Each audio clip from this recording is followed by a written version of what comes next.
우리가 에베소서를 계속 보고 있습니다. 우리가 성경을 항상 기준으로 삼고 성경이 강조하는 것은 우리도 같이 강조하고 또 성경이 넘어가는 부분은 우리도 같이 넘어갑니다. 그래서 우리가 성경을 기준으로 삼는 것이 얼마나 안전한지 모르겠습니다. 여러 가지 소리가 있고 여러 가지 변화가 있을지 몰라도 주님의 말씀은 변하지 않습니다. 그래서 우리는 항상 우리의 기준을 성경에 두어야 하고 성경에서 우리는 하나님께서 우리에게 주시는 말씀을 찾는 것에 힘써야 되겠습니다. 지난 시간에는 17절을 가지고 이제부터 너희는 이라는 제목을 가지고 우리가 말씀을 나눴습니다. 이제부터 너희는 이방인이 아니라 그리스도인이다 이렇게 얘기를 합니다. 새로운 직함을 얻어서 그리스도인이 된 게 아니라 또 다른 나라에 이렇게 이민을 가서 생활 환경이 달라지고 음식이 달라지고 언어가 달라져서 그렇게 바뀐 정도가 아니라 아예 우리는 새로운 종족으로 새롭게 태어났다 이렇게 얘기를 합니다. 죄인인 우리가 죽고 하나님의 자녀인 그리스도인으로 우리는 새롭게 태어났기 때문에 그러므로 이렇게 얘기합니다. 그러므로 뭐라고 얘기합니까? 이제는 새 사람의 의미, 너가 새 사람이 됐다는 게 어떤 의미인지를 알고 그 가치를 아는 자답게 살라라는 내용이 이어지고 있습니다. 에베소서를 보면 신분적인 차원에서 이야기하기보다는 수준적인 차원에서 더 많이 강조가 되어지고 있습니다. 이게 무슨 말이냐? 구원 받았냐 못 받냐 이걸 얘기하는 게 아니라 구원받은 자들에게 지금 얘기를 하고 있는 것입니다. 구원 받았기 때문에 구원의 가치를 아는 자다운 그런 삶, 그런 열매를 맺기를 바란다라고 얘기를 하는 것입니다. 그래서 여러분들 성경을 보시면 이 사람이 구원 받았냐 못 받았느냐 그 문제 가지고 따지는 내용보다는 하나님께서 노아를 택하십니다. 하나님께서는 아브라함을 택하십니다. 하나님께서는 야곱을 택하십니다. 그 사람이 잘하고 잘못하고에 의해서 하나님의 자녀된 게 취소되거나 그러진 않아요. 근데 하나님이 부르시고 그 다음에 무슨 일이 벌어지냐면 내가 너를 복이 되게 하고 너로 말미암아 천하 만민이 복을 얻게 한다라고 분명히 엄청난 복을 줬음에도 불구하고 그 가치를 알지 못해서 현실에서 매번 넘어지는 그 아브라함에 대하여서 하나님께서는 재앙을 줘서 잘라버리거나 죽여버리는 것이 아니라 설득해내십니다. 한 사람으로 만들어 가십니다. 오히려 성경은요 거기에 굉장히 많은 분량을 할애하고 있습니다. 아브라함이 구원 받았냐 못 받았냐, 요셉이 복음 받았냐 못 받았냐, 그 이야기보다 하나님께서 요셉을 택하십니다. 우리가 하나님의 자녀 된 것은 내가 믿었고 내가 영접을 했기 때문이 아니라 하나님의 은혜에서부터 시작이 된 것입니다. 우리의 노력으로 하나님의 자녀 된 것이 아니라 하나님의 은혜 가운데 우리는 하나님의 자녀로서 시작을 하는 것입니다. 그러나 그럼 하나님의 자녀가 되고 천국에 가면 좋겠는데 우리에게 삶을 주셨죠. 이 삶을 통하여서 결국 하나님이 하고자 하는 것은 뭐냐? 너가 하나님의 자녀가 된 것이 얼마나 큰 것인지를 우리가 알아서 그것으로 우리가 기쁘길 바라는 거예요. 그것으로 우리가 하나님에 대해서 만족하고 감사하는 그 삶이 되길 원하시는 것이죠. 그걸 보고 자람 이렇게 얘기합니다. 우리가 올해 주제가 뭐죠? 자람과 전함이 있는 교회입니다. 우리가 불신자들에게 복음을 전하는 것을 많이 신경 쓰다 보니까 정작 우리 자신이 자라나는 것에 대하여 간과하는 경우가 많더라는 것이죠. 우리가 자라지 않고서는 전함도 있을 수가 사실은 없습니다. 전도를 많이 하고 역사가 많이 일어나는 건요 신천지 요즘에 하나님의 교회 역사 엄청나게 많이 일어납니다. 그럼 그게 진짜 복음입니까? 그게 성경적입니까? 예수님도 제자들이 예수 이름으로 귀신이 떠나가고 사단이 떠나가는 것에 막 흥분하니까 그것으로 즐거워하지 마. 너의 이름이 천국에 기록된 것으로 너희는 기뻐하라고 얘기하고 있습니다. 하나님은 세계 복음화할 어떤 도구들이 필요한 게 아닙니다. 하나님이 뭔가 능력이 부족해서 우리의 도움, 우리의 열심이 필요한 것이 절대 아닙니다. 하나님은 우리 한 사람 한 사람이 하나님이 원래 우리를 지으신 그 목적에 부합하는 한 사람이 되어가는 것으로 하나님께서는 세상을 살리시겠다고 말씀하십니다. 그래서 복음 안에서 개인의 성장과 내 삶 속에서 되어지는 전도는 항상 같이 가게 되어 있습니다. 전도가 중요하지 너 잘하는 게 중요하지 않다? 그것도 틀린 얘기입니다. 또 내가 자라나지 않고 난 전하지 않겠다. 그것도 틀린 얘기입니다. 왜냐? 성경은 그 두 가지를 동시에 다 이야기하고 있기 때문입니다. 성경이 두 가지를 다 얘기하고 있으면 우린 동시에 두 가지를 다 이야기해야 합니다. 성경이 때를 얻든지 못 얻든지 말씀을 전파하라고 했기 때문에 우리는 때를 얻든지 못 얻든지 말씀을 전파하는 것에 힘써야 됩니다. 또 동시에 성경은 우리가 그리스도인으로서 자라나야 된다고 하니 우리 또한도 그 안에서 우리 개인은 자라나는 것에 힘써야 되는 것입니다. 왜요? 이건 누구의 교리, 누구의 메시지가 아니라 성경이 그렇게 동시에 두 가지를 얘기하고 있기 때문에 우리도 그 두 가지를 힘써야 되는 것이죠. 그래서 우리가 이제는 자라나야 되는데 지금 에베소서 4장에서 비교를 하고 있습니다. 전의 사람 그리고 새로운 나죠. 근데 보세요. 이 비교를 다른 사람과 비교하는 게 아닙니다. 야, 너는 쟤네처럼 살지 마. 불신자처럼 살지 마. 이렇게 얘기하는 게 아니라 누구와 비교를 하냐? 이전의 나와 그리고 새로운 나입니다. 언제나 비교의 대상은 내가 돼야 됩니다. 하나님 그래서 제가 쟤보단 낫죠. 교회 안에서 비판과 상대방에 대한 원망, 다툼이요 대부분요 상대방과의 비교예요. 대부분 이렇게 비판하는 사람은요 적어도 내가 그 문제에 대해서는 나는 그 죄를 지을 리가 없기 때문에 그걸 비판하는 거예요. 체질적으로 나는 술을 못 마셔요. 술만 마시면 막 얼굴이 막 빨갛게 올라오고 술 난 절대 못 마셔요. 예수와 상관없이 나는 체질적으로 술이 안 받는 사람은요 어차피 내 평생 동안 술을 먹을 일 없기 때문에 예수 믿는다고 하면서 술 마시는 사람을 비판하게 되어 있습니다. 지금 예수 믿으면서 술을 많이 마시는 게 잘했다는 이야기가 아니라 지금 성경은 상대방보다 내가 낫지요 하면서 그 비교를 하라는 것이 아니라 이전의 나와 새로운 나, 예전의 나와 지금 비교를 하라고 얘기를 하는 거죠. 여기에 이전의 나는 뭡니까? 생명에서 떠나 있는 나입니다. 새로운 나는 뭐죠? 생명 안에 있는 나입니다. 그럼 오늘 본문을 읽어보면 18절에 그들의 총명이 어두워지고 그들 가운데 있는 무지함과 그들의 마음이 굳어짐으로 말미암아 하나님의 생명에서 떠나 있도다 하면서 하나님의 생명에서 떠나 있는 상태에 대해서 지금 설명을 하고 있습니다. 하나님의 생명에서 떠나 있는 상태예요. 지금 왜 이야기를 하죠? 하나님의 생명에서 떠나 있는 상태를 지금 이거 불신자들이 입고 있습니까? 복음 모르는 사람한테 지금 전달하는 복음 편지입니까? 아니죠. 에베소 교인이에요. 예수 믿어서 그리스도인으로 새롭게 거듭난 자들한테 왜 하나님의 생명에서 떠나 있는 상태를 이야기를 하고 있을까요? 그 이유는 우리가 하나님의 생명 안에 있지만 지금 하나님의 생명에서 떠나 있는 자같이 살고 있기 때문에 거기에 대해서 얘기를 하는 거예요. 이전에는 너가 하나님의 생명에서 떠나 있기 때문에 그럴 수밖에 없었지만 이제는 너가 하나님의 생명 안에 있다. 그런데 왜 너가 하나님의 생명에서 떠나 있는 자같이 삶을 살아가느냐? 여기서 삶을 살아간다는 것은 한두 가지 행위를 얘기하는 것이 아니라 내가 보고 듣고 생각하고 느끼는 나의 모든 이 가치관들 있죠. 그걸 얘기하는 거예요. 그럼 뭐라고 지금 얘기하냐? 하나님의 생명에서 떠나 있는 상태 18절에 보면 그들의 총명이 어두워지고 이렇게 되어 있습니다.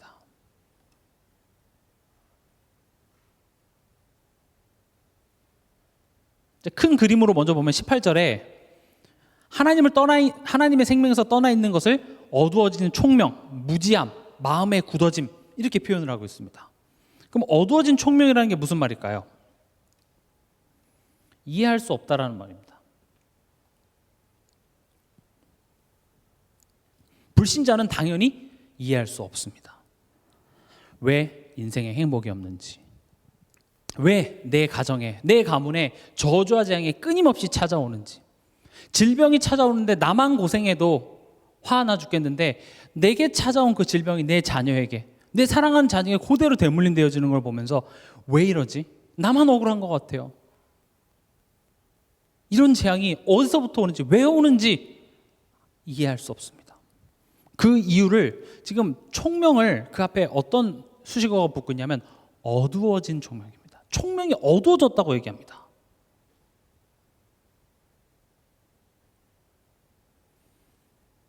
어두웠다라는 것은 안 보인다라는 겁니다. 그러니까 내가 이걸 이해할 수 있는 이해력을 가지고 있어도 어두우면 애초에 문제를 풀 수가 없습니다. 아무리 MIT를 들어가는 수학 영재가 와도 깜깜한 방에 문제를 풀려고 하면 문제가 보여야 풀죠. 내가 아무리 능력이 있어도, 내가 거기에 대한 지식이 많이 있어도 어두우면 풀 수가 없어요. 뭐가 문제인지도 모르는데요. 어두워졌다라고 얘기합니다. 보이지가 않으니까요. 문제가 보여야 풀 거 아니에요. 어두워진 총명입니다. 우리가 아무리 지식이 발달하고 철학이 발달해도 어두워져 버렸어요. 문제에 대해서 어두워져 버렸기 때문에 우린 풀 수가 없게 되는 것입니다. 근데 지금 불신자들은 어두워져 있어서 못 푼다 치지만, 그럼 신자는 왜 그럴까요? 지금 뭘 얘기하고 있냐? 우리는요, 빛 대신 그 그리스도 앞으로 나아가지 않으면 우리 수준으로는요, 또 불신자와 똑같이 어두워서 문제가 보이질 않아요. 문제가 보여야 답을 붙잡을 거 아니에요. 문제가 보이지 않는데 옛날에 나의 그 통박으로 대충 이럴 것이다 하고 그걸 해답을 하니까 이게 답이 되어지지가 않는 거죠. 내가 살아왔던 경험으로, 내가 지금까지 살았던 어떤 그런 관성으로 이런 비슷한 상황이 되면 내가 항상 이렇게 했었을 때 그때 위안을 받았던 것으로 자꾸 돌아갑니다. 그래서 지금 뭐라고 얘기하냐면, 이 신자에게는 빛으로 나아가라는 얘기를 하는 것입니다. 21절에 뭐라고 되어 있습니까? 진리가 예수 안에 있는 것 같이 너희가 참으로 그에게서 듣고 또한 그 안에서 가르침을 받았을진대. 지금 뭘 얘기하냐? 예수 안에 진리가 있어. 예수께 가라. 예수에게 듣고 예수 안에서 배우라는 거예요.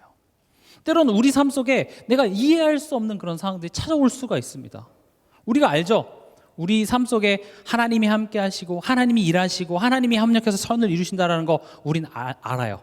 그러나 우리의 현실이 그걸 알아도 이해가 안 될 때가 더 많잖아요. 그래, 하나님이 계획이 있다는 건 알겠어. 근데 도대체 뭘 하고자 하시는지 때로는 우리 수준으로 이해 안 되는 게 사실 더 많습니다.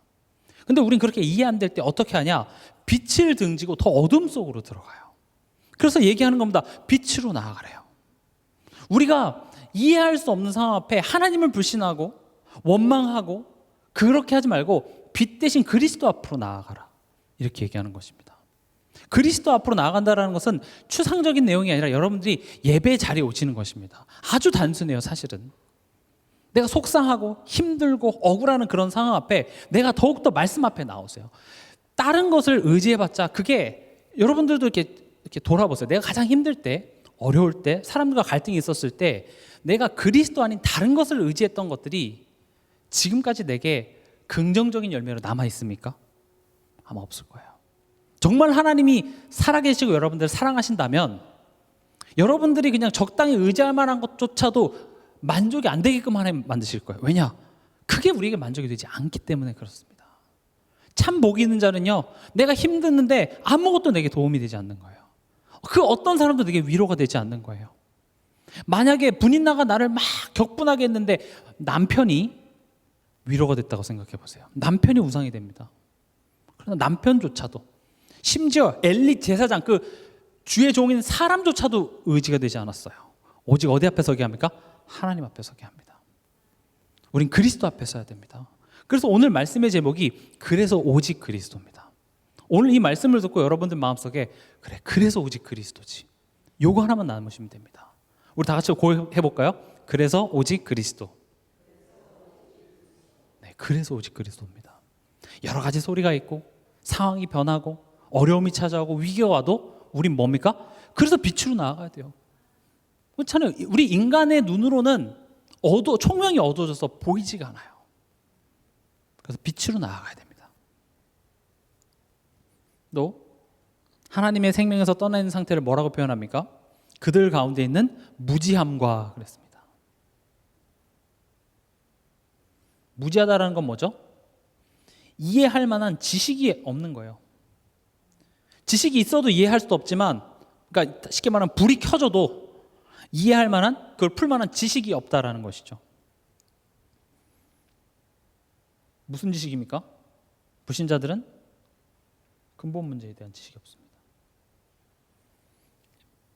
인생의 불행, 만족 없음, 그게 결국 이 근본적인 원인이 어디서부터 비롯됐다는 사실을 모르기 때문에 그렇습니다. 근본 문제라는 게 뭐죠? 결국은 하나님과 관계가 단절된 것입니다. 여기에는 타협이 없습니다. 이거는 성경에서 말하는 진리입니다. 인간은 하나님을 떠나 있기 때문에 행복할 수 없습니다. 인간이 왜 하나님을 떠나게 됐죠? 단순히 내가 하나님으로부터 그냥 내가 교회 좀 안 나가고 내가 성경 몇 번 안 읽고 예배 안 드리고 그런 차원의 하나님의 떠남이 아니라 여기서 하나님과 관계가 단절됐다는 것은요, 우리가 하나님께 대하여 죄를 지었다는 것입니다. 하나님께 대하여 죄를 지었다는 게 하나님에 대해서 욕하는 정도가 아니라 그냥 하나님을 믿지 못하는 겁니다. 하나님 불신하는 겁니다. 심지어 우리가 구원받았어도 우리는 하나님을 불신하는 것이 우리가 선택하는 게 아니라 그냥 자연스럽게 우리는 하나님 불신밖에 못하는 것입니다. 그 배후 세력이 누구에게 있었죠? 사단에게 있었습니다. 인생의 모든 문제는요, 결국 하나님과 관계가 단절됨에서 비롯된 문제입니다. 불신자들은 이것을 아는 지식이 없습니다. 그러니까 하나님과의 관계가 단절돼서 내 인생에 불행이 찾아왔다? 이 문제 인식도 안 되지만, 그런 내 인생이 불행한 이유가 남편 때문에, 우리 집 경제 상황이 어려워서, 그럼 그런 것들이 내 인생의 상처이자 또는 목표가 되거든요. 그럼 그것을 위해서 열심히 살아갑니다. 그래, 우리가 지금 월세에 살아가고 있지만 전세, 또 내 집 하나 마련하면 괜찮겠지. 그것을 위해서 열심히 살아갑니다. 그런데 내 집 마련하면 모든 것이 끝납니까? 내 자녀가 내가 바라는 대학에 가고 내가 원하는 모습으로 딱 행동해주면 문제가 끝납니까? 끝나지 않습니다. 근데 그게 문제 해답이라고 살아가고 있습니다. 물론 그게 내 인생 모든 문제가 끝이라고 생각하지는 않지만 그냥 이런 게 인생이지 하면서 그렇게 살아가고 있는 것이죠. 그러나 실제로는 그게 답이 되지 않고요, 답이 돼도 문제입니다. 오히려요, 세상에 보면 악인들이 오래 삽니다. 역사를 봐도 그래요. 악인들이나 뭐 독재자들이나 이런 사람들이 오래 살아요. 그리고 그냥 늙어서 죽어요. 권선징악 이런 거 없나 싶은데요, 오히려 악인들이 오래 삽니다. 왜냐? 우리가 생각했을 때는 막 저주와 재앙을 맞는 게 뭐라고 해야 되나, 그 죄에 대한 대가를 받는 거라고 생각하지만 진짜 재앙은요, 그냥 내버려 두는 겁니다. 오히려 이스라엘 백성들은 끊임없이 하나님으로부터 멀어질 때마다 포로되고 노예되고 소국되고, 왜 그럽니까? 돌이키려고 그래요. 우리 신자에게 그냥 하나님이 나를 간섭하지 않고 내버려 뒀으면 좋겠어요. 그걸 보고 내놓은 자식이라고 합니다. 자식이 잘못된 것을 그냥 내버려 두는 부모는 없어요. 우린 무난한 아무런 그런 일이 없는 인생을 바라고 있지만 아닙니다. 오히려 내가 하나님이 아닌 다른 것을 의지했을 때 그게 내게 만족이 되고 편안하고 그냥 별일 없이 사는 게 좋아 보이죠. 그게 최고의 저주예요. 오히려 진짜 사랑하시는 자는요, 잘못된 길로 좀만 가려고 그러면 하나님이 막 치시고 그렇게 힘든 것 같지만 바른 길로 인도하고 계시다라는 것입니다. 불신자는 근본 문제를 모르지만 신자는요, 뭐에 대해 무지하냐? 내가 하나님과 관계를 회복해야 된다는 사실을 모릅니다. 하나님의 자녀가 됐습니다. 고아였던 우리가 이제는 어떤 의로운 자의 아들이 되었습니다. 딸이 되었습니다. 그러나 여전히 아버지 없는 자 같이 살아가고 있기 때문에 우리 인생이 만족이 없는 거예요. 하나님 만났으니까 끝났습니까? 끝난 게 맞습니다. 그러나 성경은 끝났다라고 얘기하지 않고 그 하나님을 우리가 하나님으로 알아가는 그 여정을 성경은 더 많이 쓰고 있어요. 우리가 치유 창세기 때도 보면 아시겠지만 야곱의 인생이 보면 태아에서부터 이미 하나님께서는 야곱을 택했어요. 야곱을 통하여서 메시아가 올 거고 큰 자가 작은 자를 섬길 거고 끝났네요. 그러면 근데 야곱의 인생은요, 험악한 세월이었어요. 근데 야곱은 그걸 다르게 해석합니다. 고생 많이 했습니다로 끝나는 것이 아니라 그런 과정을 통해서 내가 하나님과 관계가 깊어졌습니다. 난 내 자녀들이, 난 내 아들들이 그 하나님을 더 아는 축복이 있길 바랍니다. 이렇게 얘기하는 겁니다. 근데 관계 회복을 우리가 못하고 있다는 증거가 뭐냐? 우린 끊임없이 죄를 짓고 있다는 것이죠. 죄에 대해서 깊이 깨달으면 깨달을수록 하나님의 은혜에 대해서 깊어질 수밖에 없기 때문에 저는 자꾸 죄를 강조합니다. 죄책감에 시달리라는 것이 아니라 그럼에도 불구하고 우리는 죄에서 자유로워졌다는 것을 강조하기 위한 것입니다. 우리가 하나님께 대하여서 계속 사단에게 속고 있는데 사단에게 속으면 어떻게 되냐? 마귀 하는 건 뭐죠? 죄를 짓는 자는 마귀에게 속하나니요. 아담과 하와에 가서 죄를 짓게 했습니다. 하나님에 대해서 불신하게 하고 그 불신의 결과가 뭐였습니까? 불순종이었습니다. 여러분들 하나님의 말씀에 순종하십니까? 우린 못할 때가 더 많습니다. 그럼 그렇게 한 번 불순종했는데 어떤 결과가 펼쳐졌죠? 사단의 소속이 돼서 사단이 가야 될 그 지옥의 운명이 나의 운명이 돼버린 거예요. 그러나 제가 자꾸 죄와 사단을 이야기하는 이유가 우린 죄에 계속 죄 짓고 사단에 속는데 그럼에도 불구하고 하나님의 사랑에서 끊을 수 없는 자리로 우리를 묶어 놓으셨다. 감사하지 않습니까? 그것으로 감사해야 돼요. 이 죄의 처참한 것, 이 사단이 얼마만큼 끈질기게 우리 삶을 속이나 예수님께서 세상을 이기셨기 때문에 우린 담대할 수 있다는 것을 강조하기 위해서입니다. 예수 믿으면 돈 잘 벌고 예수 믿으면 건강하고, 물론 그건 따라오는 응답입니다. 안 준다는 것이 아니라, 그러나 이것과 비교할 수 없는 은혜, 이 죄의 심각성, 사단에 대해서 모르면 그리스도의 필요성을 전혀 느끼지 못해요. 그러니까 학생들에게 시험지 앞에 두고 그리스도 하면 문제가 풀립니까? 풀리게 하실 수도 있죠. 그러나 그런 차원으로 우리가 받아들여선 안 된다는 것이죠. 예전에 그 어린이 합숙 다녀온 아이들을 이렇게 간증을 모아놓은 그 책이 있어요. 그 아이들 책들 간증을 보면 뭐 배가 고파서 예수 그리스도 모든 문제 해결자 했더니 아버지가 퇴근길에 뭐 짜장면을 사오셨다, 치킨을 사오셨다, 할렐루야. 저는 그 초등학교 아이들 수준에는 좋은 기도라고 생각합니다. 그러나 내가 너의 짜장면을 사주기 위해서 십자가에 못 박으신 건 아니잖아요, 그렇죠? 근데 우리가 그 아이들을 비웃을 필요 없는 것이, 그들에겐 짜장면이지만 우리에겐 집이에요. 그들에겐 사탕이지만 우리한테는 좋은 차라고요. 결국 똑같아요. 우리가 구하는 것은 내가 원하는 것, 내 육신의 어떤 그런 만족함을 채워주는 정도로, 그걸 안 채워주겠다는 것도 아니고 그걸 구하면 안 된다는 것도 아닙니다. 그렇게 다 시작을 해요. 그러나 거기에만 계속 머물러 있다 보면 이 그리스도 안에 감춰진 지혜와 지식과 보화를 우리가 전혀 누리지 못하게 되더라는 거죠. 그래서 우리가 자꾸 제가 죄, 사단을 강조하는 이유는 그리스도를 강조하기 위해서입니다. 그 그리스도 안에는 은혜 안에서 강해지기 위해서인 것입니다. 끝났다를 자꾸 강조해버리면 그 그리스도를 더 이상 붙잡을 이유가 없습니다. 다 끝냈는데요. 끝난 걸 뭘로 붙잡고 있어요? 끝났지만 실제로 우리 체질은 끝나지 못한, 여전히 불신자와 별 다를 바 없는 삶을 살아가고 있는데, 그런 우리에게 대하여서 너는 의롭다 이렇게 해주시는 겁니다. 그럼 그런 나의 연약함이 발견될 때마다 어떻게 됩니까? 감사하죠. 나의 연약할 때 그 그리스도가 더 감사한 거예요. 그렇지. 그럼 그런 사랑을 많이 받으면 받을수록 그래 뭐 계속 이렇게 살자가 됩니까? 아니죠. 그럴 수 없다. 그래서 사랑으로 이렇게 나를 기다려주시고 응원해주시고 다시 일어나서 가자 하시는 그 하나님의 응원에 힘입어 내가 더 그리스도께 나아가는 선택을 하게 되겠죠.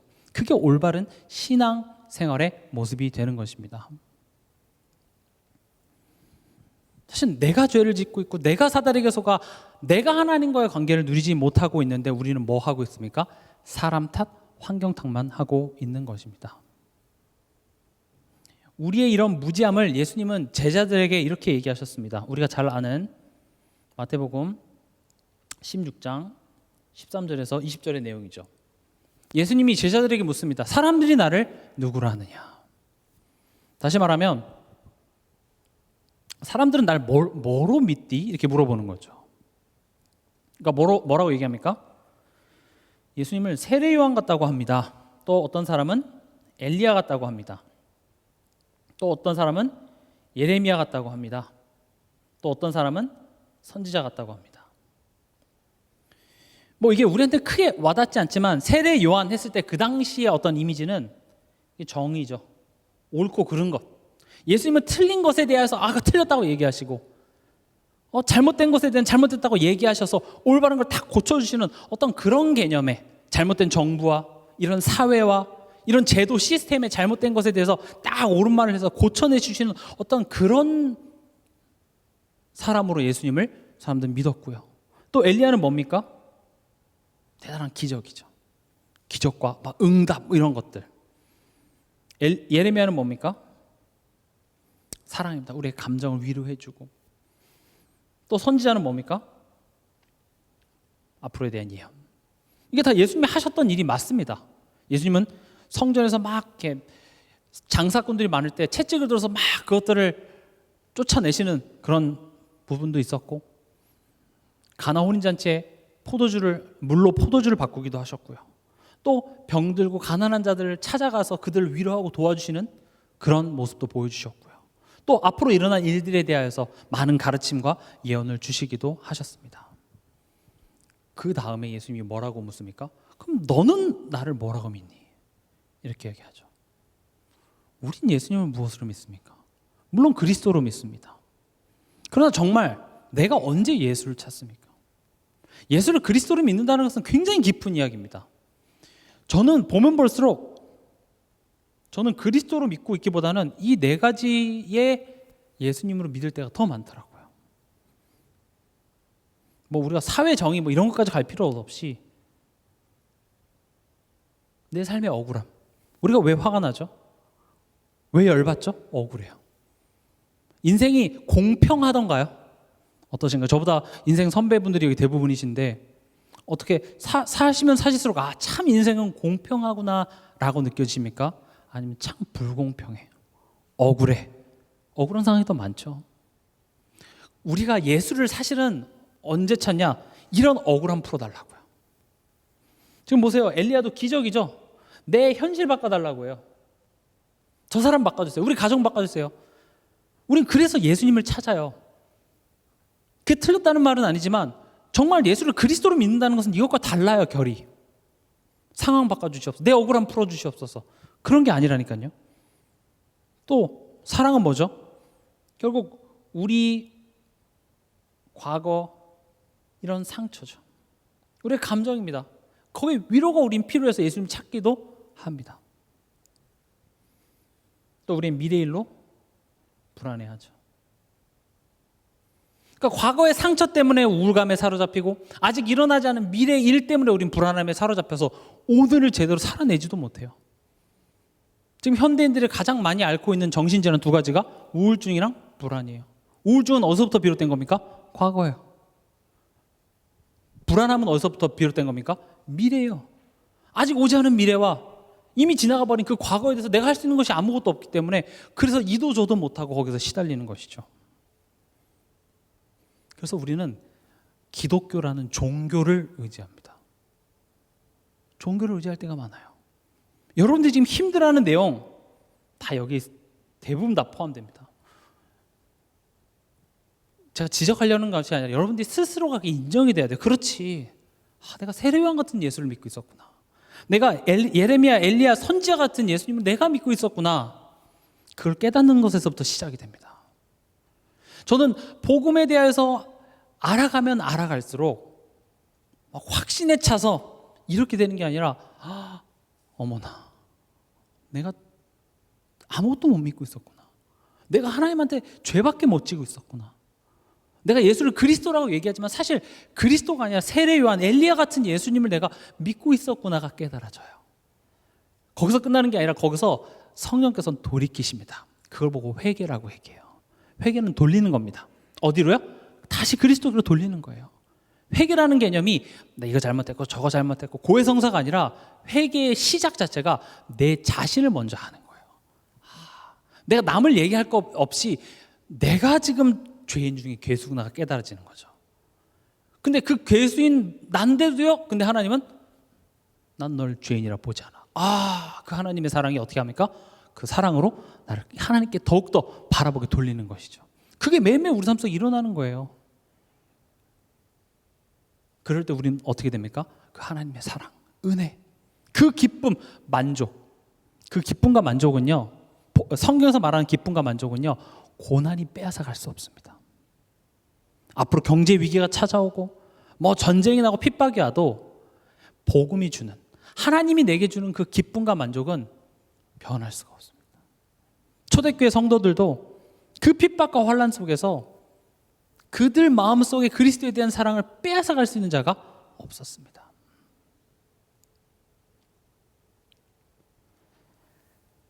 오늘 읽었던 20절에 보면 오직 너희는 그리스도를 그같이 배우지 아니하였느니라.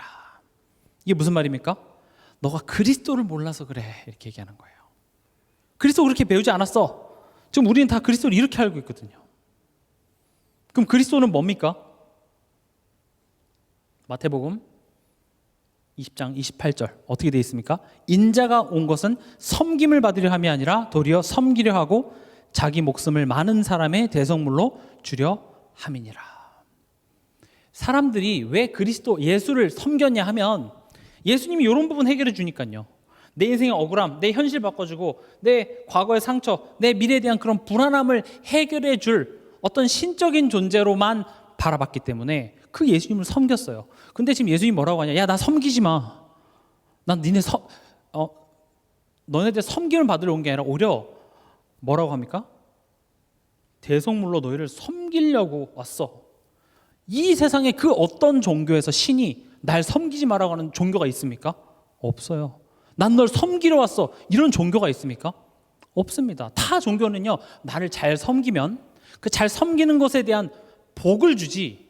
지금 애초에 예수가 오신 까닭은요, 대속물이 뭐예요? 대신 속죄를 위한 제물이 되기 위해서 왔다는 거예요. 그럼 애초에 예수님이 오신 까닭은 뭡니까?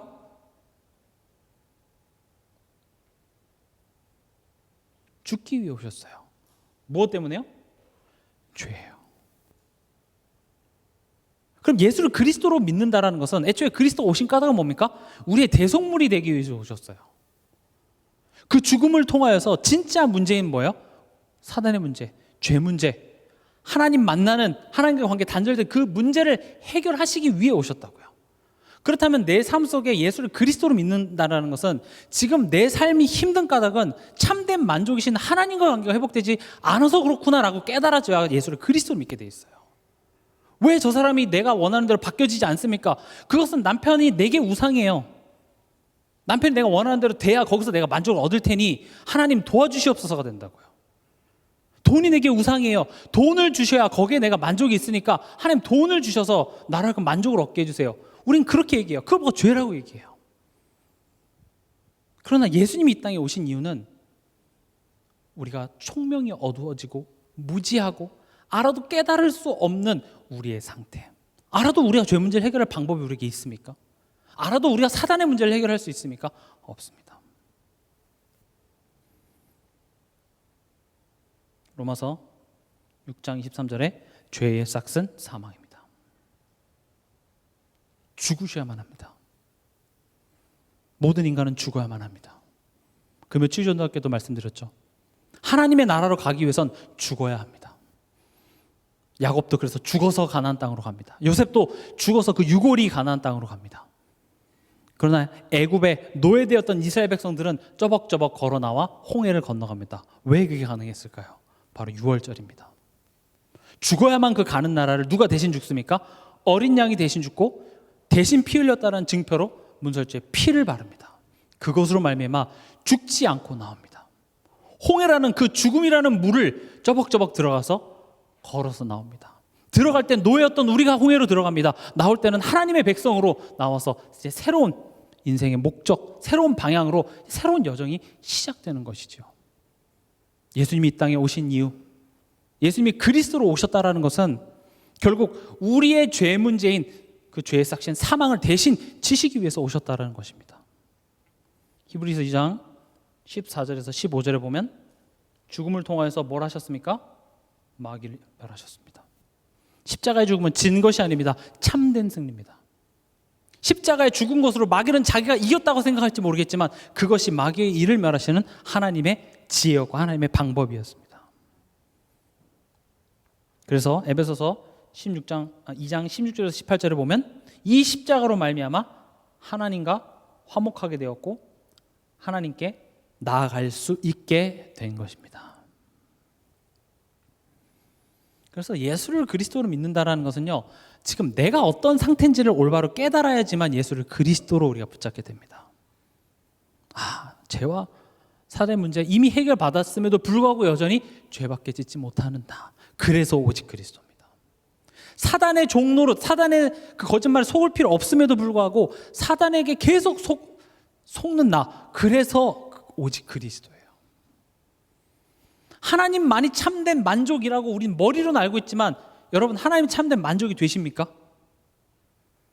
하나님 참된 만족이 되시는 분 한번 손 들어 보시겠습니까? 우리는 하나님이 참된 만족이라는 걸 알지만 실제로 삶 속에서 하나님이 참 만족이 되지 않을 때가 더 많습니다. 이렇게 예를 들어 볼게요. 제가 여러분들에게 무한대로 쓸 수 있는 신용카드를 드릴게요. 그럼 그 신용카드를 여러분들에게 줬으면 여러분들은 그걸로 못 살 수 있는 게 없어요. 못 갈 수 있는 데가 없어요. 근데 제가 만약 그 신용카드에 대한 가치를 전혀 몰라요. 그럼 내가 만족이 있을까요? 물론 그 신용카드를 줘서 좋죠. 1시간 뒤에 보니까 그 신용카드를 이렇게 카드 날리기 하고 있거나 성경책 줄 긋고 있고 그걸 막 딱지치기 하고 있고 재미는 있겠죠. 아, 재밌는 장난감을 주셨네. 플라스틱을 주셨네. 그래서 제가 가서 얘기하는 겁니다. 야, 그거는 그거 갖고 노는 게 아니라 따라와봐. 그래서 편의점에 가서 야, 먹고 싶은 거 하나 골라봐. 믿음도 작죠. 껌 같은 거 하나 이렇게 작은 거 이렇게 하나 갖고 와요. 그래서 이거를 내요. 그 카드 여기다 갖다 대. 이걸 갖다 댄다고요? 우리야 이 카드 쓰는 게 워낙 생활화돼서 그렇지만 뭐 저기 못 사는 그런 나라나 뭐 아마존에서 그 원주민들 보면은 뭐 그게 말이 안 되잖아요. 뭔가 이렇게 뭐 달걀 같은 거 주고 이렇게 뭐 물물 교환한다든지 뭐 금덩어리라든지 뭐 쇠붙이라도 이렇게 주고 왔다 갔다 해야 되는데 이게 어떤 의미죠? 우리의 계좌에 있는 돈이 전산적으로 그 편의점 주인의 계좌로 이렇게 들어가는 것을 우리는 알고 있는데 모르잖아요. 그 카드만 보면. 그러니까 이 카드를 줘도 만족이 없는 거예요. 왜요?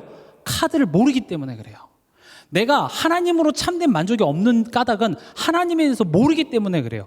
그래서 하나님께서는 우리 보고 하나님 보고 무조건 기뻐하라고만 얘기하는 것이 아니라 하나님을 알아가도록 우리의 삶 속에서 자꾸 하나님이 어떤 분이신지, 하나님이 믿을 만한 분이신지 그걸 자꾸 깨닫게 하시는 거예요. 아, 하나님 믿을 만한 분이시구나. 그래서 그냥 내가 부탁하지 않아도 다 해주셨으면 좋겠는데 꼭 말씀부터 먼저 합니다. 야, 내가 해줄 거야. 그리고 하나님이 그걸 일하시는 것들을 꼭 보게 만드세요. 아, 좋으신 하나님이구나. 능력의 하나님이시구나. 신실하신 하나님이시구나. 그런 하나님에 대해서 내가 알아가면 알아갈수록 우린 그 하나님을 참 만족할 수 있습니다.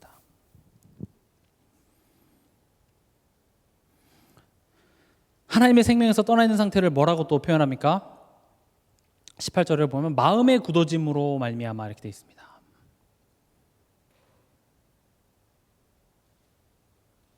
다시 말하면 믿을 수 없는 것입니다.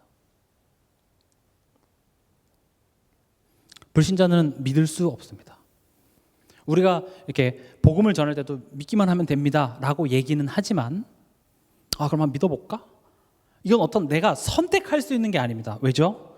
에베소서 2장 8절에 보면 그 은혜에 의하여 믿음으로 말미암아 구원을 받았으니 이것은 너에게서 난 것이 아니요 하나님의 선물이라. 불신자에게 있어서는요, 믿음은 하나님의 은혜이자 선물입니다. 그래서 내가 불이 켜지고 그 문제를 풀 만한 지식이 있어도 이것을 믿을 만한 그 믿음 자체가 우리에게서 나올 수가 없습니다. 그걸 에베소서 2장 1절에는 허물과 죄로 죽었던 너입니다. 죽은 시체에게서는 그 어떤 소망도 없습니다. 그래서 그걸 죽었다라고 얘기를 합니다. 성경에서 우리를 죽었다라고 얘기하는 것은 너가 잘 깨닫고 믿기만 하면 된다 했을 때 그 믿음 자체가 우리에게 나올 수 없는 상태를 보고 죽음이라고 합니다. 죽은 시체에게 저기요 손가락 하나만 까딱여 보십시오. 그럼 제가 약 넣어드릴게요. 되나요? 죽었다는 것 자체가 손 하나 까딱할 수 없어요. 그 의사가 말하는 얘기조차도 알아들을 수 없는 상태를 죽었다라고 얘기를 합니다. 그럼 불신자들에게는 그 은혜가 임해야지만 믿어질 수 있고요. 또 신자인 우리에게는요. 우리 고린도전서 2장은 한번 같이 찾아보도록 하겠습니다. 고린도전서 2장 10절에서 12절입니다.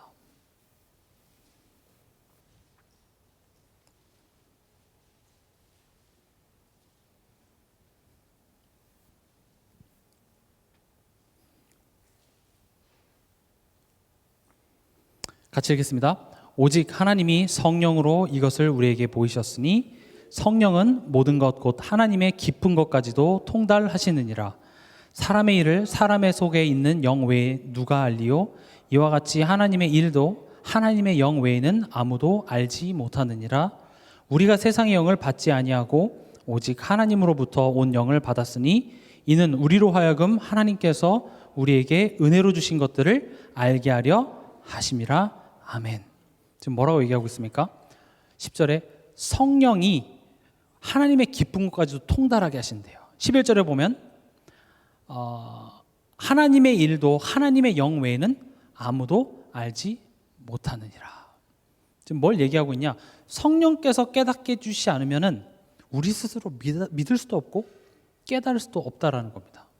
이 말을 절대 오해하면 안 됩니다. 그럼 하나님이 다 해줘야 되니까 뭐 저보고 어쩌라고요? 어쨌든 믿으라고 얘기하시잖아요. 근데 지금 여기서 강조하는 것은 아무것도 할 필요가 없다는 것이 아니라 하나님께서 내게 깨닫게 해주셔야 된다는 사실을 우리가 인정하고 그 성령 하나님께 깨닫게 해달라고 간구하라는 거예요. 하나님이 내게 깨닫게 하여 주시옵소서.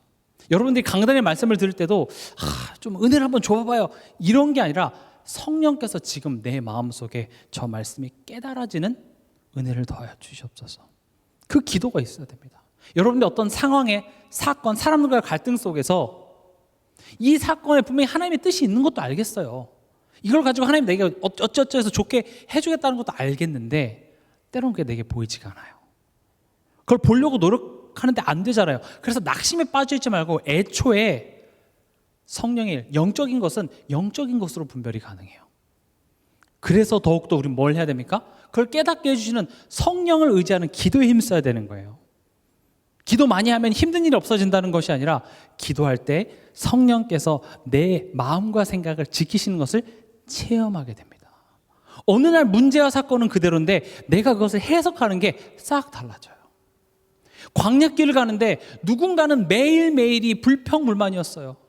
야, 오늘은 만나가 내렸지만 내일은 내린다는 보장이 없지 않냐? 우리가 그때는 애굽에 있었을 때는 고깃 국물이라도 먹었는데 우리가 여기서 웬 고생이냐? 매일매일이 불평불만. 근데 누군가에게는 매일매일이 하나님의 은혜를 체험하는 시간이에요. 야, 우리가 뭘 심었냐? 우리가 뭘 거뒀냐? 아무것도 한 게 없는데 오늘도 하나님이 지금 이렇게 일용할 양식을 주시는구나. 불신앙하는 사람은요, 이빨에 그 메추라기 낮에 먹은 거 아직도 껴, 이거 빼면서 불신앙하는 사람이 있고요. 똑같은 식사를 하는데 누구는 그 은혜를 매일 힘입습니다. 그 은혜를 매일 힘입다 보니까 어느 날 안악산지, 여리고성 앞에 이 산지를 내게 주소서. 우리는 할 수 있다. 이게 나오더라는 거예요. 그런 믿음이 어느 하루아침에 결단으로 생긴 게 절대 아닙니다. 그런 매일매일 삶 속에 내가 하나님의 은혜를 알아가는 성령의 이끄심과 도우심, 그 안에서 믿음이 자라나는 겁니다. 우리는 제가 저번 주에도 말씀드렸다시피 우리는 잘할 때보다 하나님이 허락하신 문제 앞에서 틀릴 때가 더 많습니다. 틀렸다고 꾸짖으시는 하나님이 아니라 내가 틀렸구나라는 것을 인정하고 그래서 오직 그리스도 이렇게 붙잡으라는 거예요. 그래서 교회 안에서 비판이 있을 수가 없다는 겁니다. 왜냐? 우리 뭐 다 틀려요. 다 틀리고 틀린 걸 알아야, 내가 아무것도 아니고 내가 무능하고 무지하다는 걸 알아야 그제서야 우리는 온전히 누굴 붙잡습니까? 그리스도를 붙잡습니다. 그걸 함께 가는 동역자입니다. 너도 틀렸고 나도 틀렸어. 우리 같이 틀렸어. 같이 붙잡자. 이렇게 돼야지. 내가 쟤보다 나은 것들을 가지고 너는 왜 나는 이 정도 하는데 너는 그렇게 하지 못하냐를 가지고 서로 싸우지 말라는 거예요. 잘못된 걸 잘못됐다고 말하지 말라는 차원이 아니라 애초에 이 싸움은 하나님과 나와의 관계 회복 싸움이며 내 안의 죄성과 사단에게 속는 나의 옛것들을 예수 그리스도를 의지해서 자꾸 이렇게 바꿔내는 싸움이지 내가 상대방과 싸워내는 싸움이 아니라는 것이죠. 여러분들이 그 여정을 잘 갈 때 신기하게 하나님께서는 여러분들의 삶을 바꿔주실 것입니다. 그제서 여러분들이 그토록 기도했던 여러분들의 경제 문제, 자녀 문제, 환경을 하나씩 그 실마리를 풀어가시는 걸 여러분들 보게 될 거예요. 그제서야 하나님이 나의 하나님이 맞구나. 예수가 모든 문제 해결자가 맞구나. 어떤 메신저가 예수는 그리스도 모든 문제 해결자 이렇게 해서 그거 외침으로 되는 게 아니라 그것이 정말 내 인생의 고백이 되기를 원하십니다. 하나님께서는. 그래서 예수를 그리스도로 믿는다? 이건 우리 수준으로 되지 않습니다. 그래서 베드로가 주는 그리스도시요 살아계신 하나님의 아들이십니다 라고 고백했을 때 좀 안 해? 이렇게 얘기한 게 아니라 바요나 시몬아 복이 있도다 이를 내게 알게 하니는 혈육이 아니라 하늘에 계신 내 아버지시니라. 하나님이 알게 하셨어. 그러나 베드로도 이 한 번의 고백으로 끝나지 않습니다. 어떻게 되죠? 그 이후에 많이 맞습니다. 하나님도 혼도 나고 예수님 부인 안 한다고 그렇게 얘기해도 또 드러나고 그런 과정들이 계속 반복되어지는 과정 속에서 정말 베드로를 교회 반석과 같이 하나님께서 세우십니다.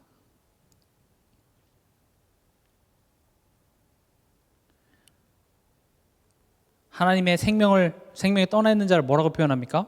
19절에 그들이 감각 없는 자가 되어 자신을 방탕에 방임하여 모든 더러운 것을 욕심으로 행하되. 하나님의 생명에서 떠나 있는 자의 삶의 모습을 지금 뭐라고 표현하고 있냐? 감각 없는 자라고 표현하고 있습니다.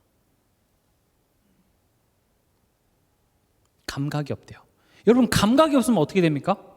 그 질병 중에 그런 감각이 있어요. 통증을 느끼지 못하는 질병. 그거 되게 위험합니다.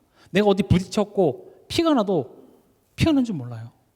아픈 게 사실은 나쁜 게 아니라 몸이 지금 어딘가가 지금 상처가 났다는 것을 우리에게 알려주는 신호입니다. 어디가 아파야 그걸 고치러 내가 병원에 갈 수 있잖아요. 근데 감각이 없어요. 이게 생명을 떠난 자의 모습입니다. 이걸 보고 죽었다고 하죠. 감각이 없어요. 근데 불신자는 그렇게 감각이 없기 때문에 어떻게 합니까? 그 감각을 찾아서 더 강한 자극, 더 강한 자극. 그게 날 죽이는 줄 모르고 계속 강한 자극으로 가죠. 그걸 가장 잘 보여주는 게 뭡니까? 그게 마약이에요. 우리가 뭐 재밌는 것을 하고 막 놀이기구를 타고 했을 때 우리 몸속에 도파민이라는 게 돌니다. 그래서 그 도파민이 보상을 해주는 호르몬이거든요.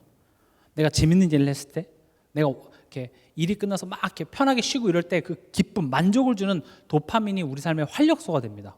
그러나 마약은 애초에 일상이 예를 들어서 얻을 수 있는 기쁨이 뭐 한 70, 80이라면 마약은 몇만 이렇게 올라가 버립니다. 그럼 한 번 그 최대치가 올라가 버리면 이게 거기가 최대치로 딱 결정해야죠. 그러면 만에 비해서 10, 20 이거는 만족이 됩니까? 안 돼요. 그래서 마약을 하던 사람이 마약을 안 하면요, 그냥 평상시가 미친 듯이 우울해요. 왜냐하면 내가 나에게 만족을 줬던 그 최대치가 뭐 만대인데 일상에서 오는 그 10, 20짜리가 내게 만족이 되겠어요? 그냥 애초에 막 죽을 것 같은 거예요. 그래서 누군가는 얘기하더라고요. 마약을 참는 게 어떤 기분입니까? 물어봤더니 여러분들이 굉장히 좀 상한 음식을 먹어서 지금 배탈이 났어요. 그래서 지금 화장실 가면 오케스트라가 울릴 것 같아.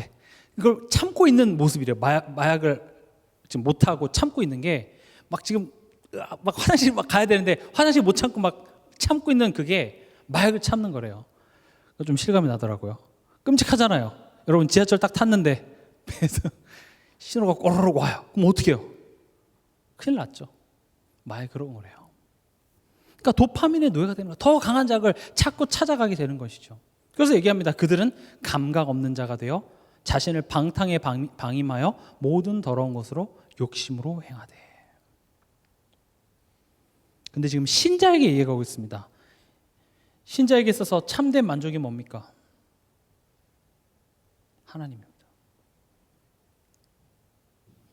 여러분들 오늘 이 질문을 한번 여러분들 스스로 한번 해보셨으면 좋겠습니다.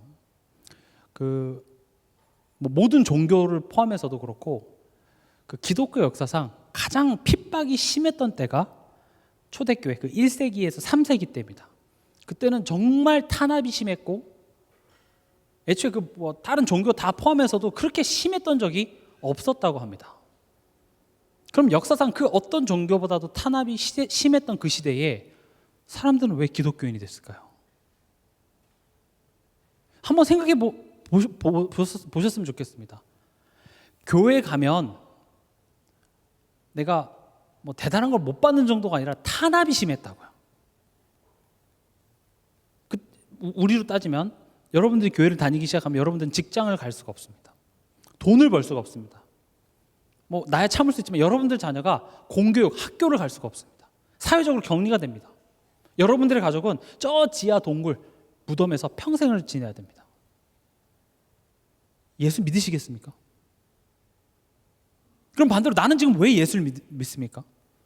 왜 예수 믿는 것으로 나는 만족하지 못합니까? 저는 우리 스스로 한번 질문해 봤으면 좋겠어요. 그렇게 탄압이 심했던 시대에 그리스도인이 늘어났습니다. 그 사람들은 뭐 때문에 예수를 믿었죠? 애초에 우리가 복음이라고 했을 때 지금 굉장히 우리가 얼마만큼 다른 색깔이 많이 들어가 있는지 여기서도 알 수 있어요. 왜 예수 믿습니까? 왜 예수 믿는 내게 만족이 없습니까? 초대교회 성도들은 지금 우리보다 조금 못한 정도가 아니라 축복을 못 받은 정도가 아니라 핍박을 받았어요. 우리가 생각해 볼 문제예요. 나는 지금 예수를 그리스도로 믿는 것인지, 세례 요한, 엘리야, 예레미야 선지자 중에 하나인 내게 잘 믿은 복준 어떤 종교적인 신쯤으로 내가 믿는 건 아닌지 한번 생각해 봐야 됩니다. 신자가 지금 그렇게 감각 없는 자처럼 돼 있다니까요. 하나님이 참된 만족인데 그것으로 만족을 얻지 못하고 자꾸 다른 것을 하니까 그게 만족이 됩니까? 안 되죠. 그래서 하나님 외에 다른 것으로 더 센 것, 더 센 것. 마약만 마약이 아닙니다. 우리 삶 속에 요즘을 살아가는 모든 우리에게는요, 저마다 중독되어져 있는 게 있습니다. 어떤 사람은 화가 날 때마다 막 폭식을 하기도 하고요, 야식을 먹기도 하고요. 저마다 술 마시고 담배 피고 막 이런 것만 나쁜 게 아니라 저마다 다 있어요. 근데 분명한 건 뭔지 아십니까? 그게 만족이 되질 않아요. 만족이 안 되니까 어떻게 합니까? 더 강한 자극을 난 찾게 되는데 그게 허망한 거예요. 불신자는 그럴 수밖에 없지만 우리는 참된 만족이신 하나님의 자녀가 됐음에도 불구하고 그것으로부터 점점 멀어지고 있으니 지금 얘기하는 거예요. 이제는 너희는 이방인이 아니라 그리스도인이야. 그것을 기억하는 겁니다. 그게 신앙생활입니다. 이 초대교회 사람들이 그런 핍박 속에서도 예수를 믿고 그런 핍박 속에서도 내가 그리스도인이라 불러짐을 당당히 할 수 있었던 이유는요, 이 하나님의 은혜가 내게 크게 깨달아져서 그래요. 이 그리스도의 사랑 그리고 성령 하나님의 인도와 역사가 삶 속에서 매일매일 체험이 되어졌기 때문에 단순히 교회 나가는 정도가 이걸 말하지 않고는 견딜 수 없을 만한 감사와 감격이 삶 속에서 발견되어졌다라는 것입니다. 그들이 가진 복음과 우리가 가진 복음은 다르지가 않습니다. 오히려 환경과 조건에 있어서는 우리가 훨씬 더 많은 복을 받았습니다. 그럼 우린 기뻐하지 않는 이유가 사실은 없습니다.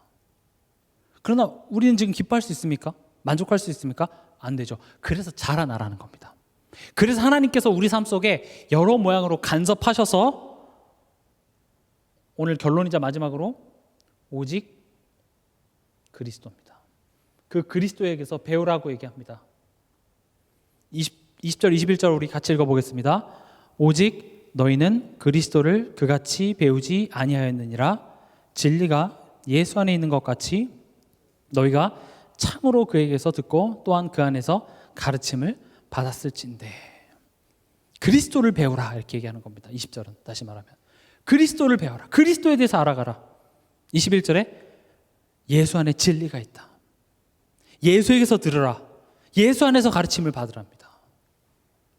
그래서 오늘 말씀의 제목이 그래서 오직 그리스도입니다. 그리스도 앞으로 나오시기 바랍니다. 그리스도 앞으로 나가라는 말 어렵게 생각하지 마십시오. 우리는 예배자입니다.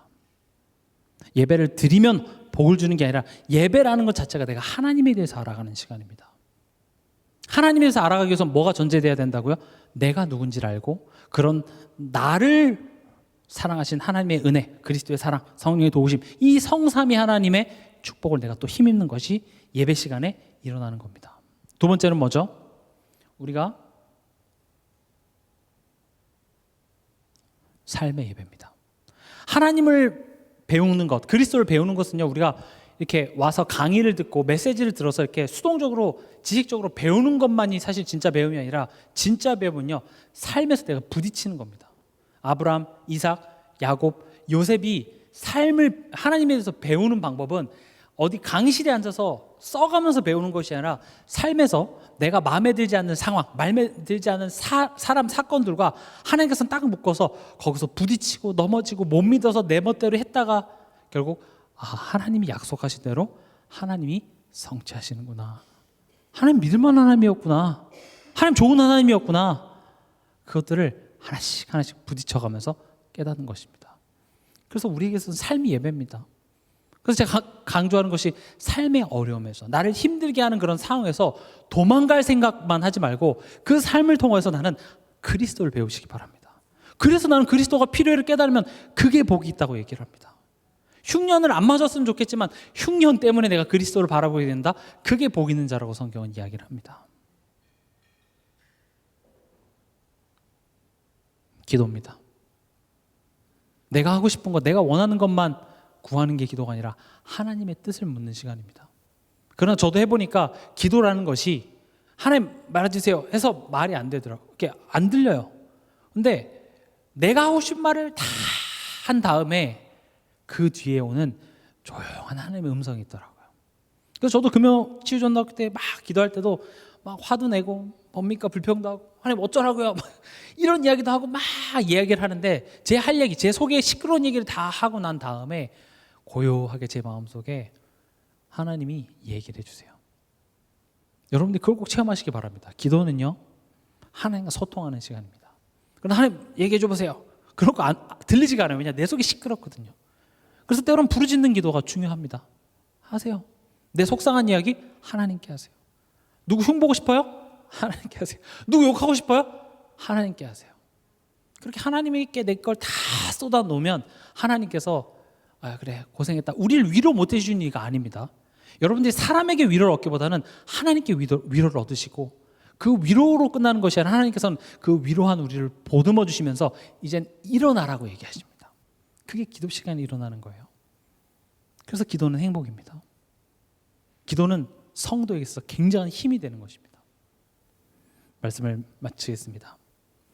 그래서 뭡니까? 오직 그리스도. 다시 고백하겠습니다. 그래서 오직 그리스도. 이번 한 주간 어떤 문제와 상황과 원망과 불평 속에서도 고백하시기 바랍니다. 그래서 오직 그리스도.